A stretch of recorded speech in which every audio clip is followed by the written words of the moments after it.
week on Wednesday to Wednesday.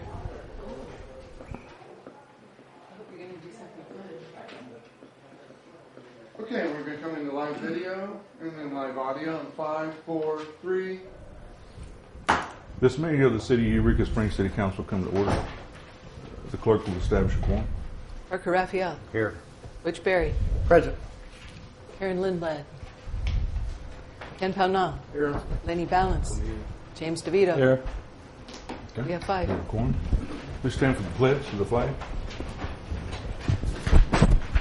I pledge allegiance to the flag of the United States of America and to the republic for which it stands, one nation under God, indivisible, with liberty and justice for all. Thank you. Next will be approval of the agenda. Motion to discuss. Move to approve. Second. Floor is open. Any changes, deletions? Mr. Pownell. Under new business, item 12, cemetery financials.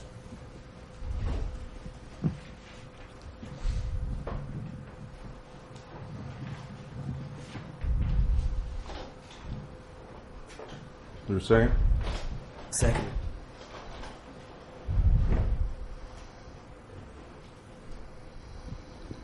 Goodbye, Mr. Vito. I had a question regarding item 11 under new business.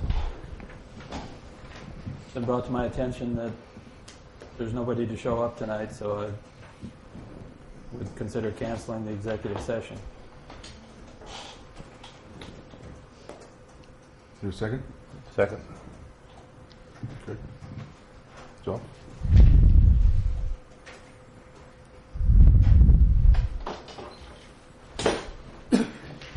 Now. Under unfinished business, item 6, I'd like to postpone to the next meeting. Second. Ms. Balance. New business number 11, I'd like to add back on the executive session.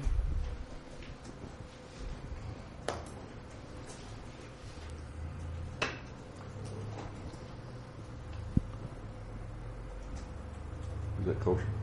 Tim? If you got a second. I didn't hear a second. Is there a second? Add the executive session back on. You still want to talk about it? Ms. Balance, you can't coax a second out of him. No second? Motion fails. Anybody else? Okay. All in favor of the amended agenda, say aye. Aye. Any opposed? No. Okay. Next will be approval of the minutes for September the 10th, 2012. Motion to discuss. So moved. A second? Second. Any changes, deletions, additions?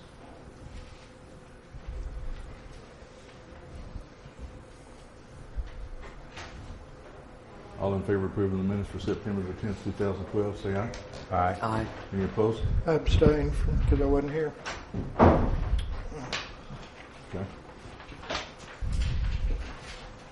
Did you get a good count? What was the roll? Next will be commission, committee, authority reports, and expired terms. Planning, Beverly, you got the mic.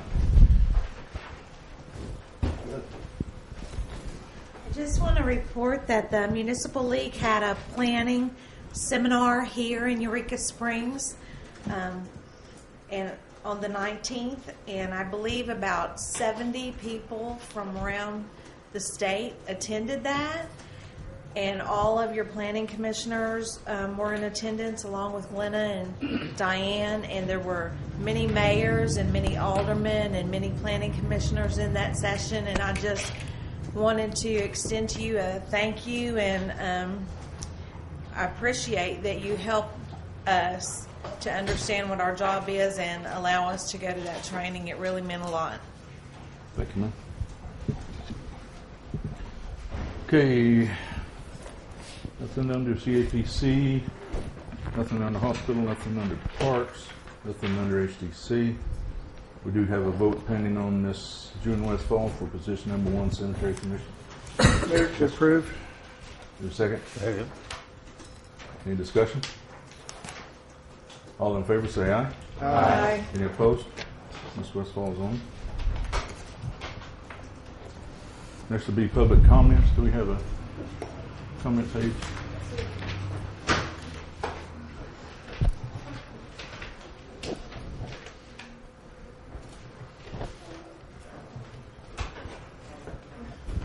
Thank you. Okay, top of the list is Bob Jasinski. Hey, Bob. Come on in.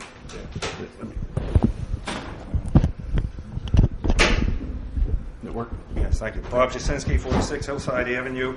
I'm here with regard to the all services and business licenses otherwise listed here issue before the city. As I read the ordinances and the what appears from what I've heard of comments here and there, I don't really think there's an issue whatsoever here. In the zone, you have to read all the ordinances and the chapters together in pari materia. We have a licensing ordinance. That's over here in Chapter 4. You have to read that with the zoning laws, Chapter 14. So we give a person a license. That isn't, carte blanche to go out and conduct your business anywhere you want. You have to also conduct your business according to what the zoning laws say you can do in a particular area. Now, there is a definition of tourist lodging, which I think covers this issue here, and that's defined in the in 14.0813, and it's on page 458 of the code. Tourist lodging is defined as dwellings in which sleeping accommodations are provided for or offered to transient guests. Well, that's pretty broad. I don't think you can define anything broader than that. So the issue is whether these people then can do business in a residential community. Well, let's see what the zoning law says about where you can have tourist lodging. And it says you can have it in a residential community, but in order to do so, you must first get a CUP. It's on page 417 of the ordinance. That's 140802 under conditions applying to specific uses. And it says B&B lodging, bed and breakfast establishments, boarding houses, and tourist lodging may be allowed in residentially zoned districts as a conditional use. I don't see how you can be any clearer than that. I don't see anywhere any possible argument that this doesn't cover anyone that wants to rent their places out on a nightly basis anywhere in a residential community. If you want to do it, you have to get a CUP. Now, what are the solutions here? I understand licenses have already been issued, and I think these licenses should be revoked forthwith. If you don't want to do that, you can enact supplemental ordinances to address the abuses, because these people, as a matter of fact, I was stopped by Brad Hill several months ago, and he says, I got good news for you. They're going to put all these illegal bed and breakfasts out of business. I said, what are you talking about? He says, well, they've been running these places here illegally and claiming that they're weekly rentals. And I said, I never heard of that. Well, now with all this, adding it all up, I see what the heck he was talking about. And I see what you can do is basically you can legislate the people out of business by saying, okay, you want to do this, you're going to have to meet all these requirements. You can retroactively, I don't see anything ambiguous about this ordinance to retroactively address or to change or to make any additions to. The ordinance is clear and unambiguous to me, and the law is, in interpreting legislation, if it's clear and unambiguous, there is no statutory interpretation. You only get into the laws of statutory interpretation when you find an ambiguity. The ambiguity here is, how are these licenses ever issued in the first place? That's the only ambiguity that I can see in this whole mess here. And, you can revoke the licenses, let them go to court. Or you can go to court, bring a declaratory judgment action. Or you can pass, if somebody can find an ambiguity, which I can't, pass retroactive curative legislation. And there's a couple of articles on... Okay, Bob, you 3 minutes. My time is up. Thank you, sir. Okay, yeah, just The city attorney, in case he wants to educate himself on retroactive curative legislation. Thank you, sir. Ms. Gwen Bennett.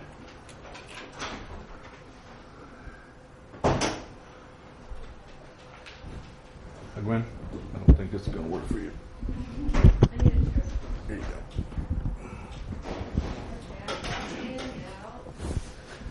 This is one for each of you. Thank you.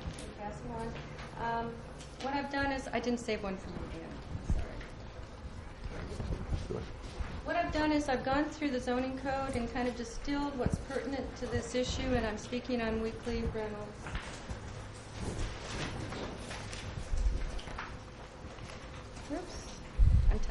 Holly's, she's gets you Okay. with it. I came, oh, hello, everybody. Closer to the mic. How's that? It's really soft. Okay. Is that good? Yeah.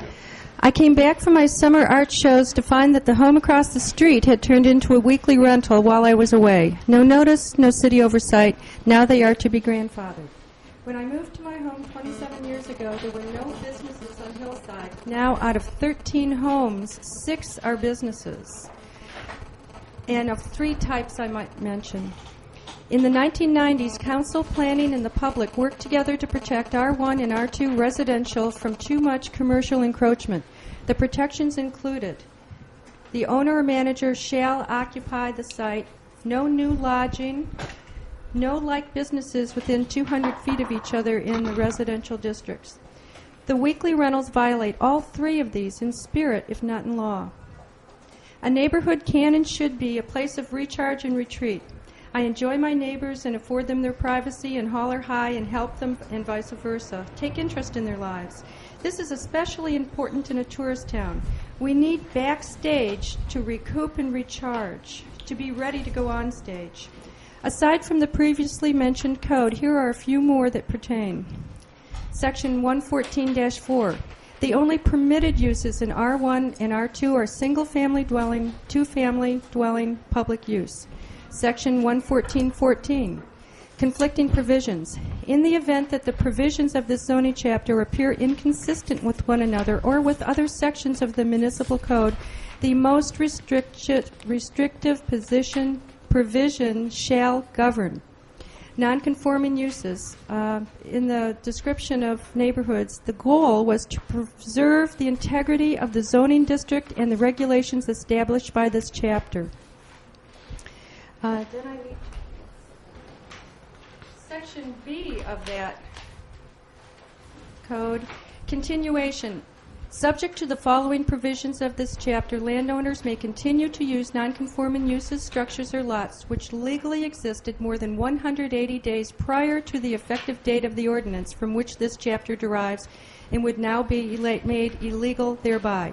If any nonconformity is created by any amendment in this chapter adopted in the future, landowners likewise may continue their previously legal use which is made nonconforming by the amendment, if such existed more than 180 days prior to the effective date of such an amendment. So it seems by that if you define these businesses as inappropriate in R1 and R2 neighborhoods and in ordinance before the 180-day runs out, then you may, then they will possibly be illegal and may not continue. Your code enables you to do this, and I really, really recommend it. I think it's invasive in our neighborhood and a bad idea. Thank you. Thank you, Glenn. That's good. Yep. Okay. Diana Stoll. Yeah, she's.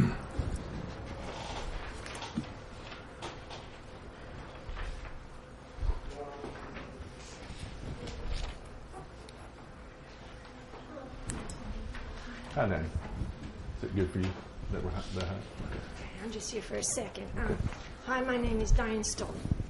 And on 9/20, a very prominent citizen posted something on the internet who's very respected in this community. And he happens to also be a lawyer. And he's questioning the legality if this hunt goes forward, explaining that perhaps City Council, in their haste to do this, didn't cross their T's and dot their I's.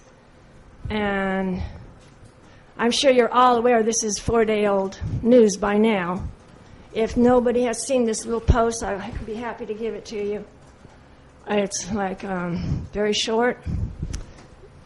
Anyway, that's what I want you to consider tonight during your discussion of the deer hunt. Thank you. Thank you, ma'am. Cynthia Hudson.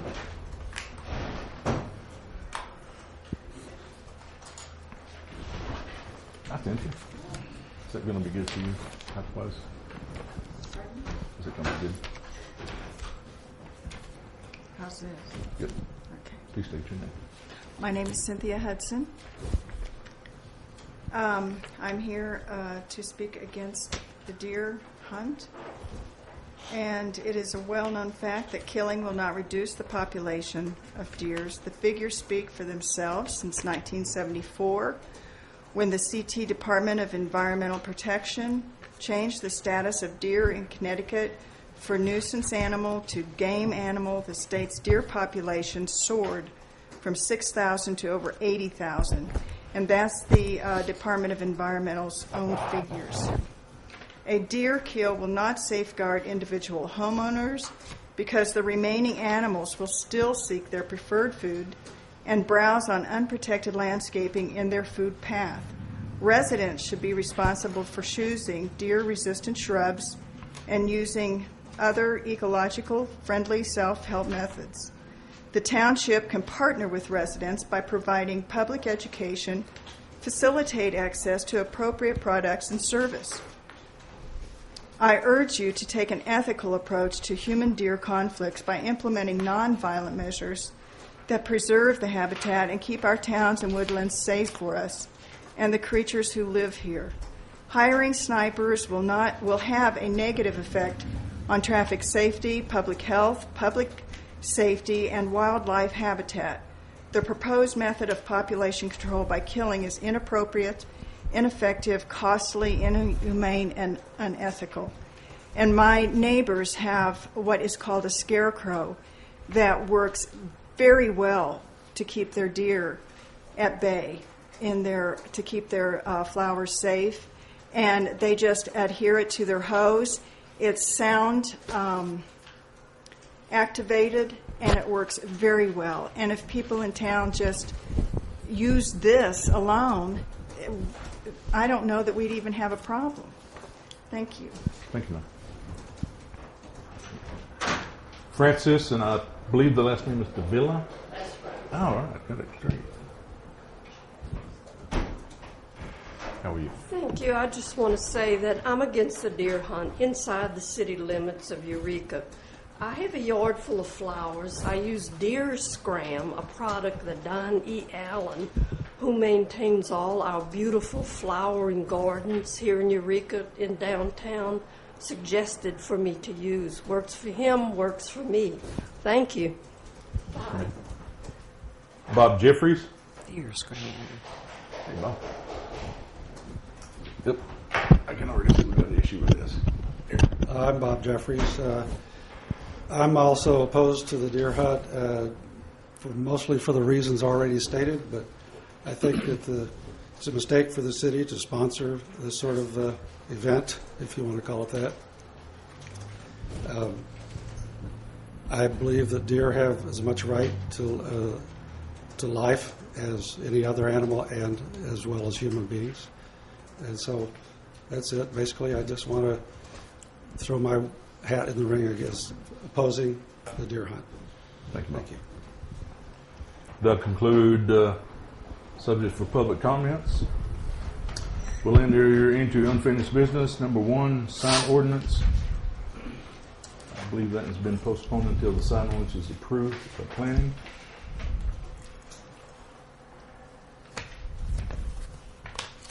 Number 2 has been postponed.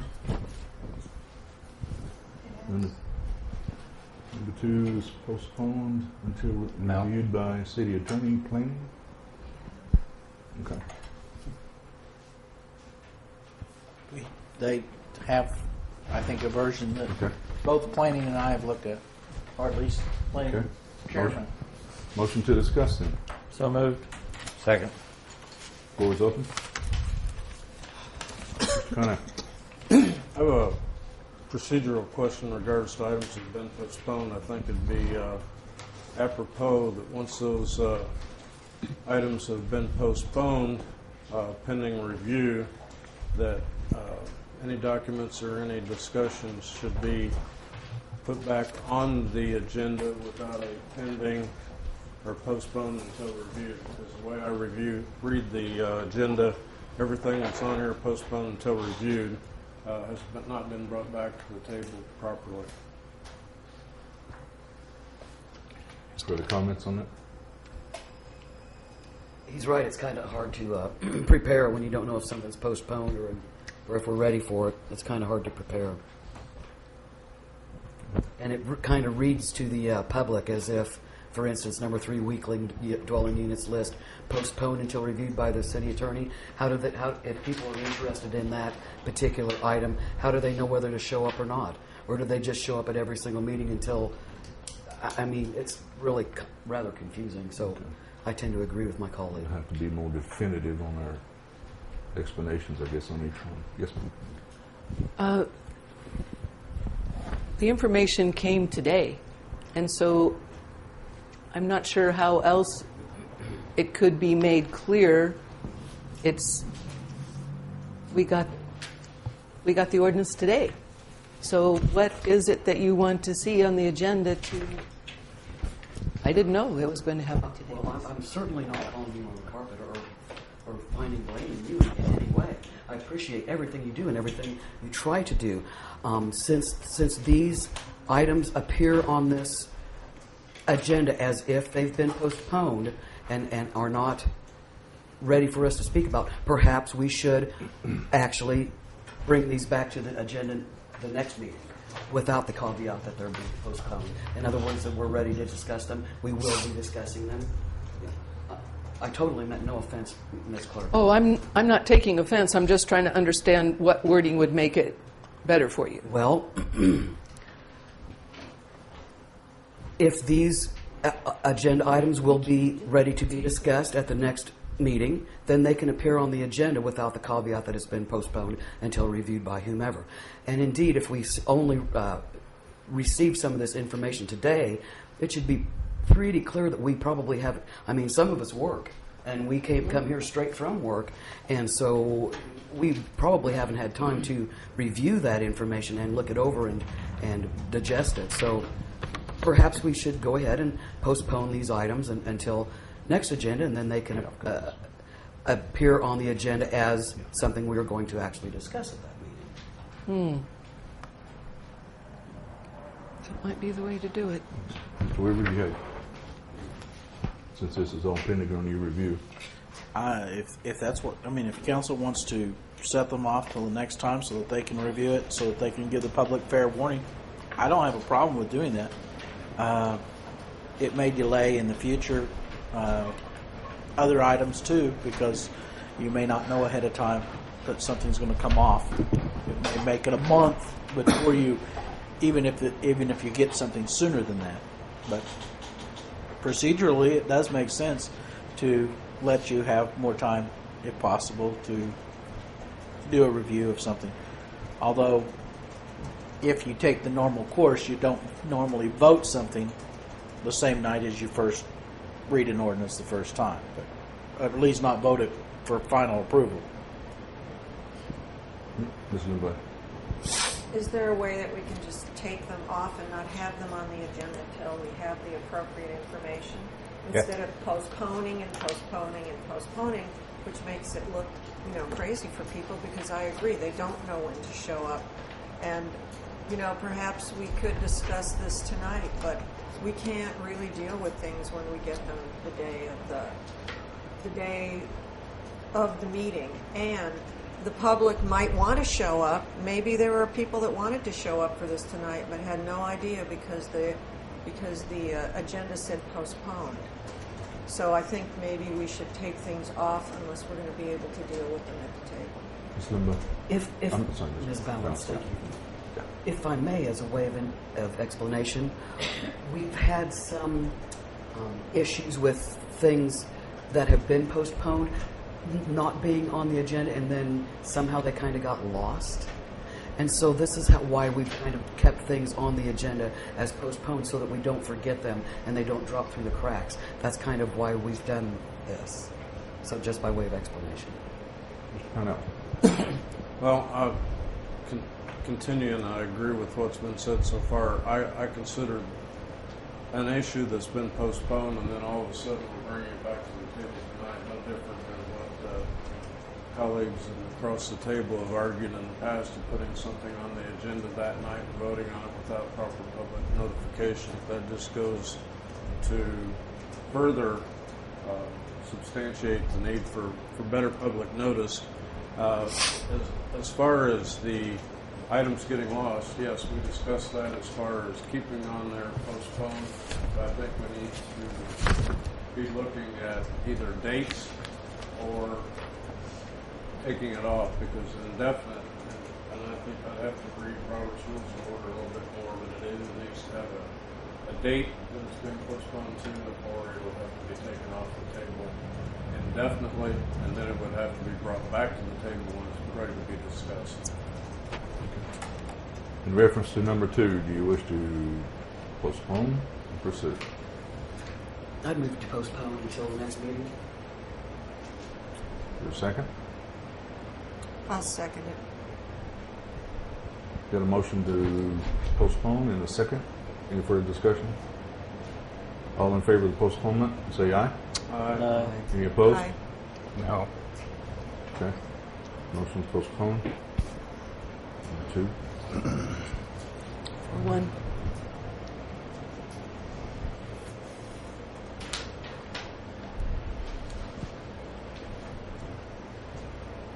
Sorry, which one are you talking about? Number 1? Nope, that was number 2, and Yes, the vote was 4-1. Okay. Number 3 has been postponed. Weekly dwelling units list postponed until reviewed by city attorney. It's the same scenario. Okay. We got it today. Okay. Actually, you don't have that. We don't have that yet. We don't have it on You don't have that My yet. apology. yet. All right, that moves us on to, yes, sir. Are you working on that?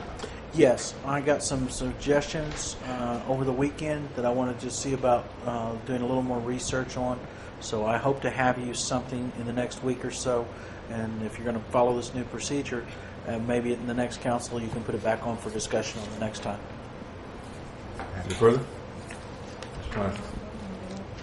One point of procedure. Yes, sir. Normally, there's been arguments that we can't put anything on the next agenda until agenda setting. If there are items that are being postponed, can we go ahead and make that motion without being considered agenda setting if they're already there? If they so choose, they can always amend their rules to do that. Yes, ma'am. Did I understand you to say that you would be ready for weekly rentals at the next meeting? I hope to be. Now that I'm back where I can see better, I need a little bit of time to do a little bit of research, and I want to talk to a city attorney from another place in regard to something I'm looking at. Thank so maybe an hour worth of work before it's ready. Mr. Pine? Move to postpone item 3, unfinished business, to the October 8th meeting. Till October? Today? That's the next meeting, October 8th. Next meeting. Mr. Berry? There's a motion on the floor. Is there a second? Second. Made and seconded. Mr. Berry, you got a discussion? Yeah, I'm glad the city attorney is wanting to look at this a little bit more. I guess because I had some issues too that have come up, and I've always had some issues with this section in here. And I guess one of my questions is to the city attorney is looking to make sure that whether or not what we're doing on the weekly rentals really fall under a grandfather clause. I think he and I may disagree a little bit, because my interpretation is that it is covered under our ordinance. And I'm hoping that this is the direction that the city attorney is investigating, whether or not the weekly rentals, whether or not they are grandfathered or whether or not they fall under our existing ordinance. That is part of what I'm looking at. Okay. Because I think that's an important part of this whole discussion is we may not even need an ordinance to do that if the city attorney finds other places or in his research that this is true. So I'm all for deferring this to the next meeting until he can further research this. But, so anyway. Okay. And if we don't need to do anything, what do we do about the licenses that have already been issued? Null and void. Right. I don't know. City attorney's answer on that one. That remains to be seen. Did we vote on that one? Did we vote on that? I don't think that. All in favor of postponing number 3? Aye. Aye. Any opposed? Postpone. Business number 4, taxi update. Motion to discuss. So moved. Second. Floor is open. Well, we've been getting budget workshops out of the way, and we've got one more budget workshop, and then I'll try to set one last workshop for the taxi ordinance. Okay. Thank you, sir.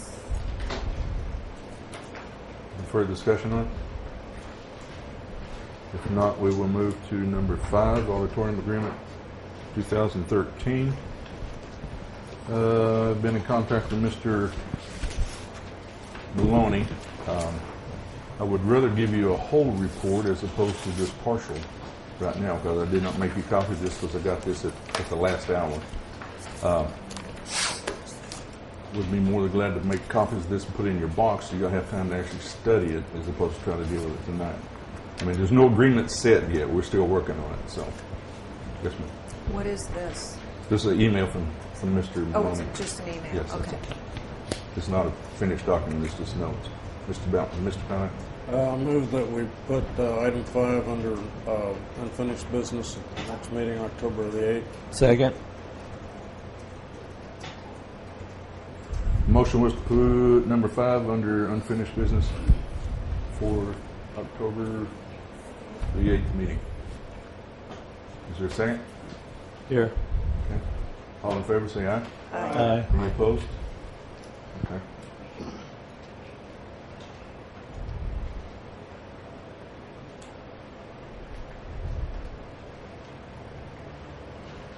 Okay, number 5 has been postponed. I'm sorry, number 6 has been postponed.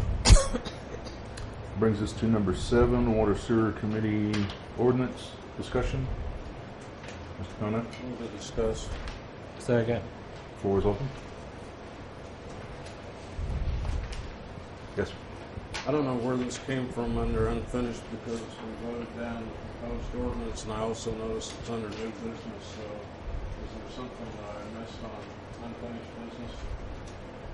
I don't think so, sir. I think it was voted down. Yes, I brought it up. I brought up wanting Mr. Weaver's opinion on whether a sewer and water committee was actually required And legally.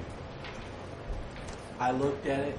I do not see where it is actually a requirement of. I understand what Councilman Parnell had, or at least I think I understand the way he views it, and I do think it's somewhat ambiguous. But honestly, I don't find that most of the cities in the state have one of these. And I think most of the other cities are interpreting it just as we have in the past. We don't have to have this entity. I'm not sure why the state legislature chose to write the state statute the way it is, but it doesn't look like that they're requiring anybody to follow this. It's just something that's used very rarely, apparently. Any further? Ms. Lindbley?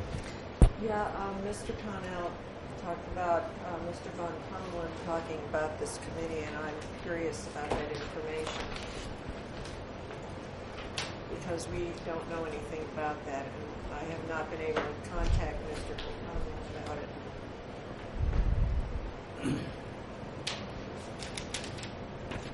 Mr. Pownell, do you have any input from Mr. Van Tomlin? Well, I have a, I'm sorry. Yes, sir. Go ahead. I have a January 5th email from Mr. Schoen, Municipal League Attorney, which was an answer back to Mr. Berry. Based on an admittedly quick review of the statute, it looks like the options are either A, the Sewer Committee under 14-235-206, B, a Sanitary Board under 14-235-208, or C, a combined Water Sewer Commission. In further discussions that I've had with him, shall is used throughout this particular paragraph, and shall is imperative in law, and I don't see how we can say that we shall not follow the law just because there's other cities that aren't. Because 14-235-206 appointment of a sewer committee states, A1A, construction, acquisition, improvement, equipment, custody, operation, and maintenance of any works for the collection, treatment, or disposal of sewage and the collection of revenue from it for the service rendered by it shall be affected and supervised by a committee to be designated for that purpose by the municipal council. The committee will function under the control of the council to such extent as may be provided in the ordinance or resolution appointing the committee. I don't see where we have any choice but the three that Mr. Schoen gave us. Why don't we just call ourselves the sewer committee and move on?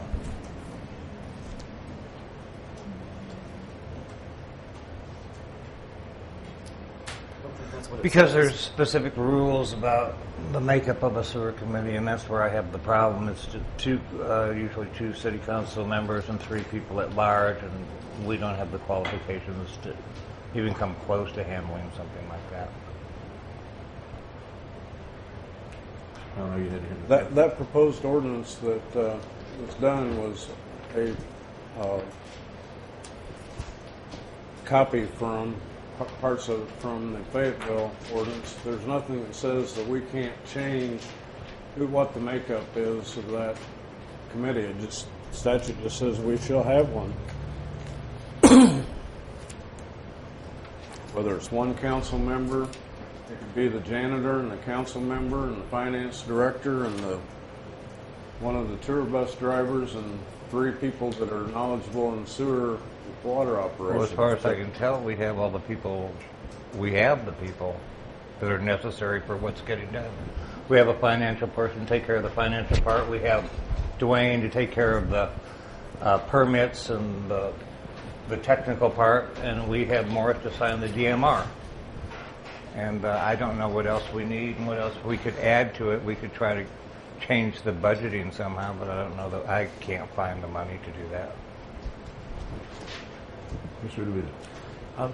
That pretty well answers my question. I mean, we have qualified people sitting on council, and if we want to bring them in, I mean, if we form the board, then we've done our due diligence. And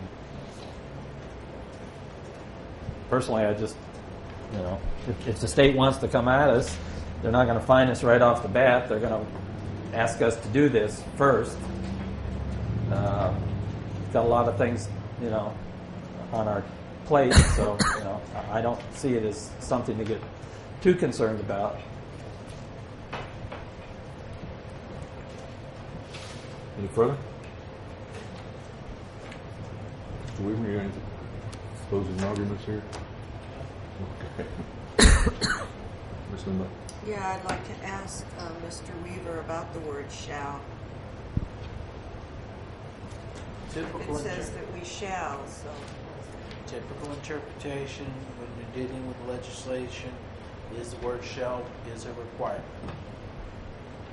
You will find, though, certain instances where shall is used and it is not a requirement, but it's very limited.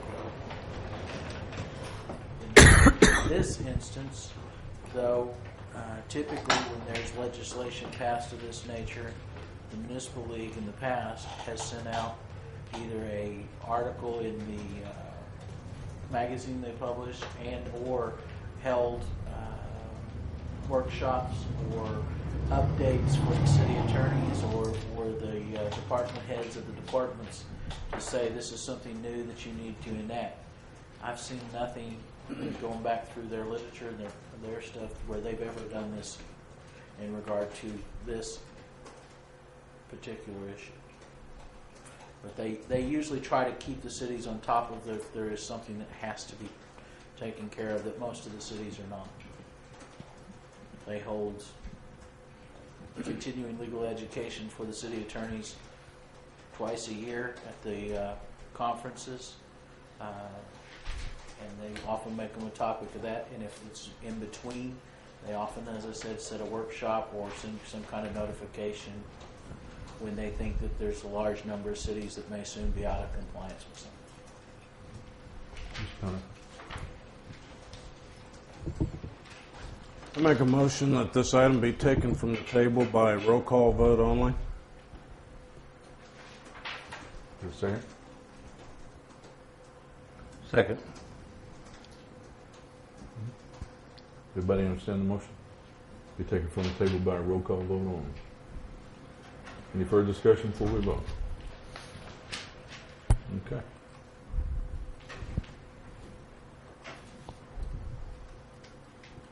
Mr. Pownell, Can you read the motion, please?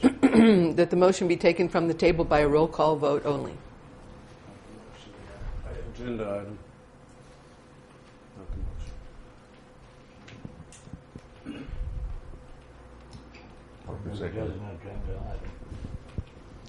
Okay, taken from the table as an agenda item by roll call only. And the second was Mr. Raphael. Mr. Pownell? No. Mr. Berry? Yes. Ms. Balance? No. Ms. Lindblad? No. Mr. DeVito? Yes. Mr. Raphael? Yes. 3-3. Yes.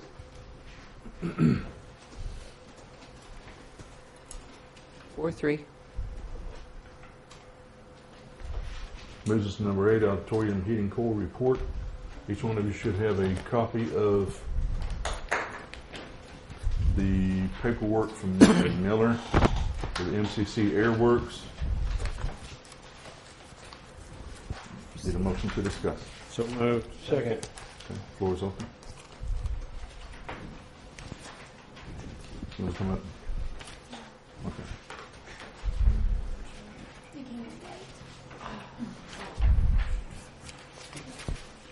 Looks like the first one that it gave us was $12,451, and that was dated May the 16th, 2012. Then we got a second one from him dated September the 20th, 2012. It shows everything that needs to be done, which is quite extensive. Do not. Yes. It was postponed to the October meeting, and so I just gave them the Okay. information so they'll be able to review it in the next 2 weeks. Question? Yes. Is this the one that Ms. Lindblad Yes. requested? Okay. Yes, it is. All right.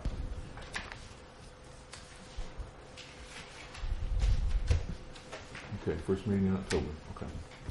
Yes, sir. I noticed at the end of that there was some talk about a heat pump. That he was checking into that one. Do you think he'll have that information by that time? I gave y'all the emails that I had with him. He said he'll try to get that information for y'all, and I didn't get into huge discussions with him since it wasn't supposed to be dealt with until the first meeting in October. So I just thought y'all would want the information. I got it today, gave y'all a couple of weeks to review it and call him and stuff like that. So I'm not prepared to really, I don't know that. He said he'd look into that and hopefully find out information, costs, and stuff like that by the next meeting. So we know where to go because we don't have any heat in the auditorium. Right. So. But it might be interesting to see what other options there are. And just to let you know, I did have that discussion with them earlier in the year, and Airworks was like, you know, they went to refixing the coil units when we first went into the discussion. And we had one coil unit working last year, and it heated the auditorium fine, but then the second one went out in May. So we have, you know, that's why it went later in the year looking into it. Yes. So did you? No, that's okay, because it's a question for you. Did you all discuss a heat pump as opposed to other? No, when I talked to him way back a couple of months ago, he just stated that I asked him what could we do to heat the auditorium if we didn't use a heat coil. And he said that he would have to get a mechanical engineer to come in that does industrial. He didn't say anything to me about a heat pump back then. That is something he stated in the emails I just gave you. In front of Mr. Berry. What was the cost that you were quoting already? Did you have one? Replacing heating coil Uh-huh. and two of the air handlers. What was that cost? It was, according to his quote on May the 16th, 2012, was $12,451 plus applicable taxes. And did you say you had another? You everybody should have a copy of the second one.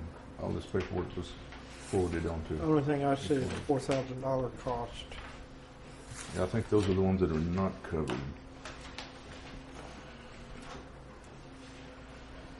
I think it's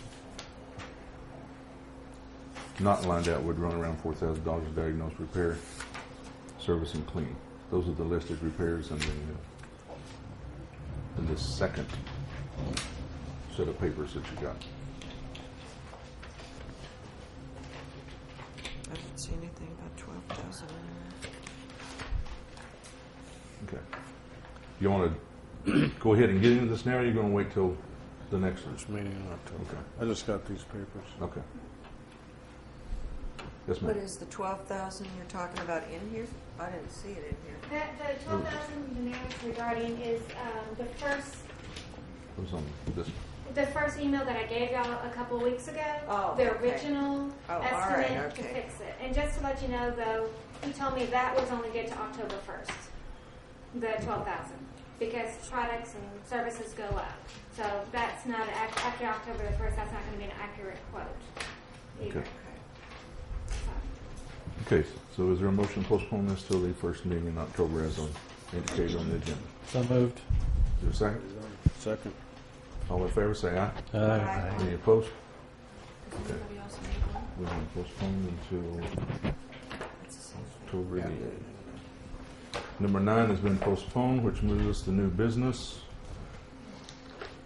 Number 1 in the new business has been postponed. Brings us to number 2, Planning Commission research on structures encroaching public property. Mr. Wheeler. If they want to follow their procedure, they should now have, number 1, under new business, they should now have their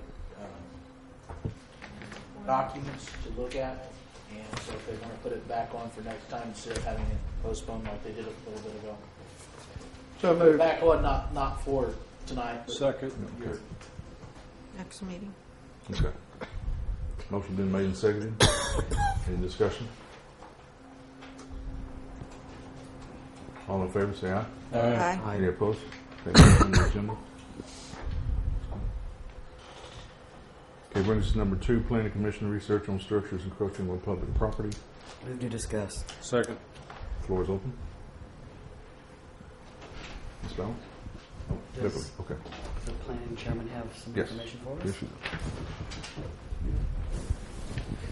Is it going to be too tall?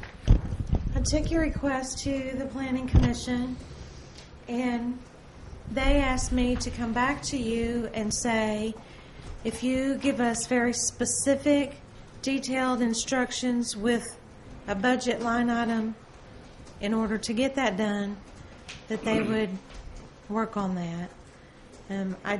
With the help of Diane, I did some research, and in the past 126 years that our city had ordinances, there was 150 vacations, so just about one a year. Not every one of them had an encroachment. Some were just because it was the right thing to do.